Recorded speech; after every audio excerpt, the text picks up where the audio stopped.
이번 영상은 비화학 로켓에 대해서 어떤 종류가 있는지 간단하게 설명을 하고 기본적인 작동 원리를 설명하는 영상을 준비했습니다.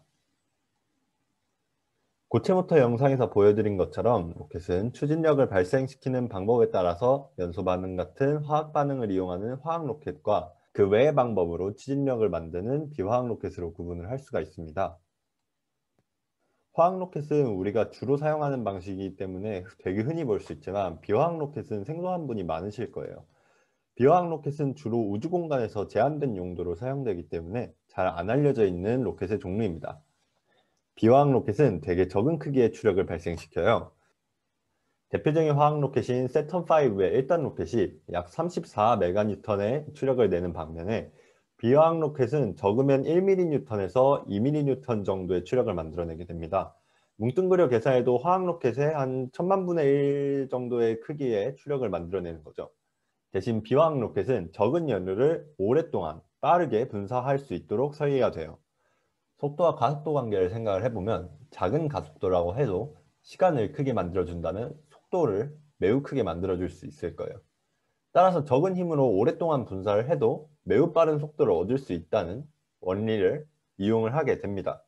또 비화학 로켓은 한 번에 적은 연료를 분사하기 때문에 화학 로켓에 비해서 작은 연료 탱크를 가지고도 이제 탐사를 진행을 할 수 있다는 장점이 있습니다.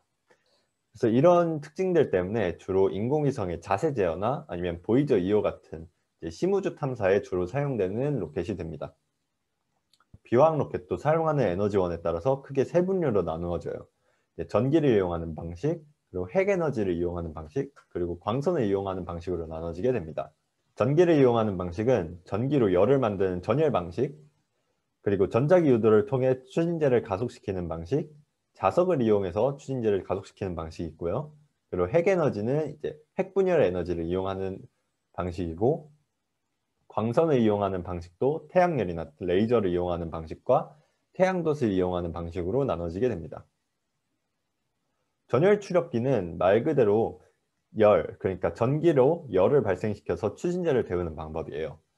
공기에 열을 가하면은 압력이 증가하는 것처럼 이제 추진제에도 열을 가해서 압력을 증가시키고 이를 통해서 추진력을 얻는 방법입니다. 방전을 이용해서 열을 가하느냐 아니면 전기 저항을 이용해서 열을 가하느냐에 따라서 두 가지 방법으로 나눠지게 돼요. 방전을 이용하는 방법은 이제 전열 방전 방식이라고 하는데 이제 추진제가 여기 있는 이 통로로 들어오게 되고 이 공간에 따라서 이렇게 진행을 하게 되는데 여기서 양극과 음극 사이에 강한 고압의 전류를 걸어주게 되면 이 부분에서 이제 아크가 발생을 하면서 이제 추진제를 데우게 돼요. 뜨거워진 추진제는 압력과 부피가 증가하게 되고 노즐을 통해 나가면서 이제 속도가 증가돼서 추력을 만들게 됩니다. 같은 원리로 전기 저항을 이용하는 방법도 저항을 통해서 추진제를 데우면 추진제의 압력과 부피가 증가하게 되고 노즐을 빠져나오면서 속도가 증가해서 추력을 만들게 되는 원리입니다. 전자기 추력기는 플라즈마 엔진이라고도 불려요. 왜냐하면 이 엔진 같은 경우에는 추진제를 플라즈마 상태로 데운 후에 전자기장을 이용해서 가속시키는 엔진이기 때문이에요. 로런츠 힘에 의하면 이제 전기장과 전류가 집교할 때 면의 수직한 방향으로 이제 힘을 받게 돼요. 고등학교 때 배웠던 이제 플레밍의 왼손 법칙이라고 하는 이 사진을 보시면 이해가 더 빠르실 거예요. 그래서 전류와 전기장을 이 플레밍의 왼손 법칙에 따라서 배치를 하고 이제 힘의 방향을 살펴보면 이쪽 방향으로 추진제가 힘을 받게 되는 걸 알 수가 있어요. 그럼 추진제가 이쪽 방향으로 힘을 받아서 나가게 되면 이제 작용과 반작용에 의해서 엔진은 이쪽 방향으로 힘을 받게 되겠죠. 그래서 로켓이 이런 원리로 추진을 하게 됩니다.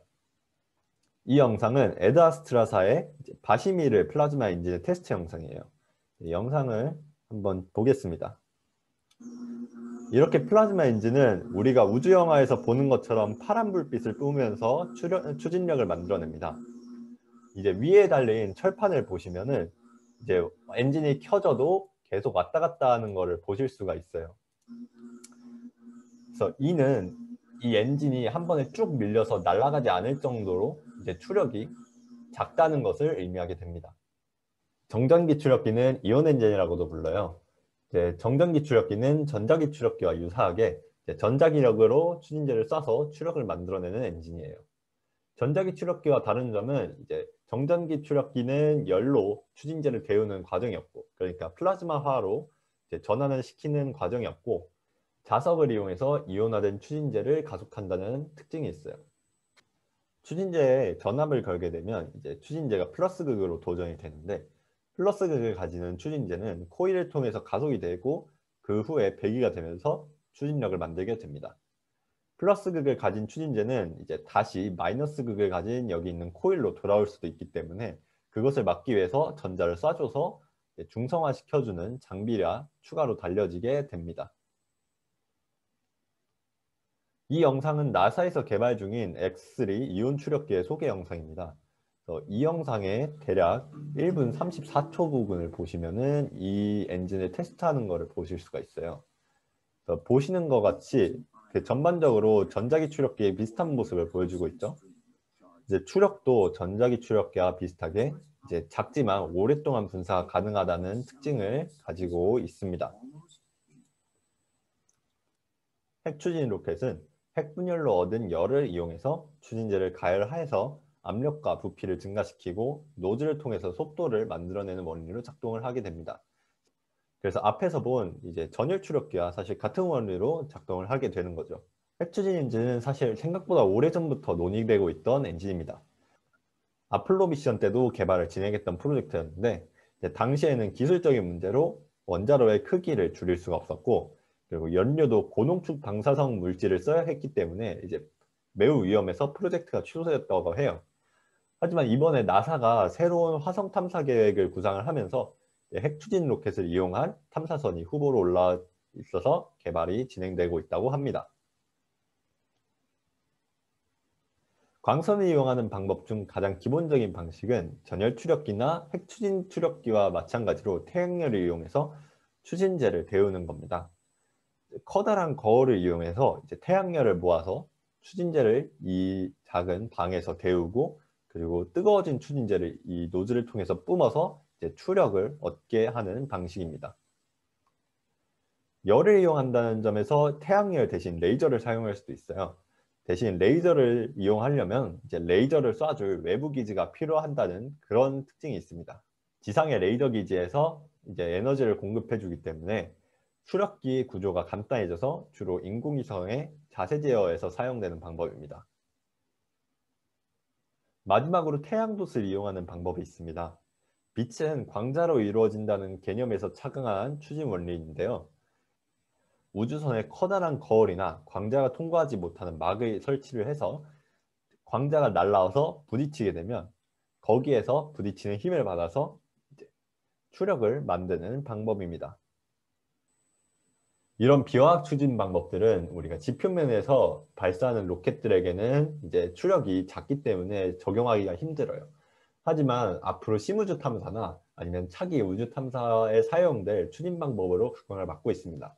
특히 나사가 계획하고 있는 달 우주정거장이나 아니면 외행성 탐사 같은 프로젝트를 위해서 많이 개발될 것으로 예상이 됩니다. 오늘 영상은 여기까지고요. 시청해 주셔서 감사합니다.